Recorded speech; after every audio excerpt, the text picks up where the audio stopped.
Père, qu'il soit un. Jean 17, 21. Bien-aimés de Dieu, nous voici arrivés au dernier dimanche de Pâques avant la Pentecôte, le 7e dimanche de Pâques. La liturgie nous exhorte à méditer sur la prière sacerdotale de Jésus et à demeurer de bons témoins de la résurrection de Christ dans notre univers chrétien et païen. En ces derniers jours du temps pascal, la liturgie nous interpelle sur divers aspects de notre vie de foi. Quelles leçons pouvons-nous tirer pour notre vie spirituelle? La première leçon est un appel à demeurer unis au Christ et à ses commandements dans l'expression de notre foi. Jésus est parfaitement uni au Père dans l'Esprit, par lui et en lui. Les enfants de la nouvelle alliance sont appelés à entrer dans cette communion parfaite.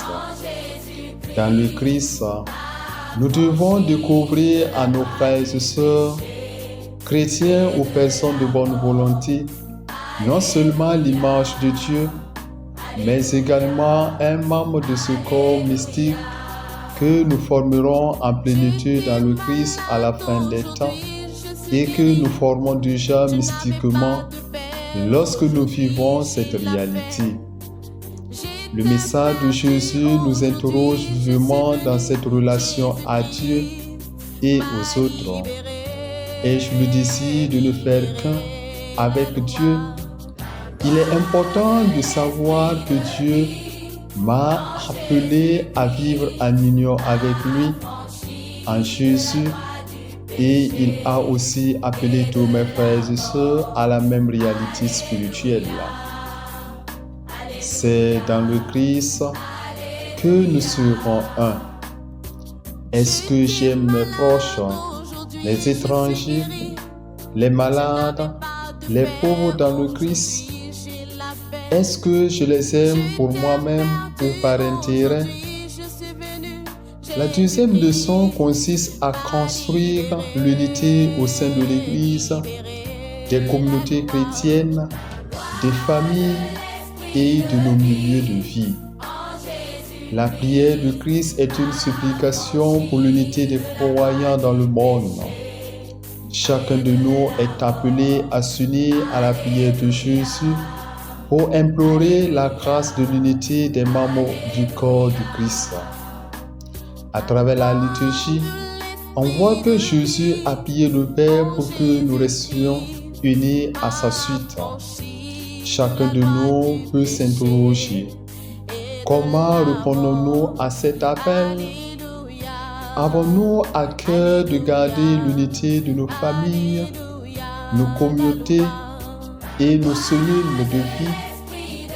De nos jours, les martyrs nous offrent un bel exemple d'amour et d'unité extrême envers l'Église et le Christ.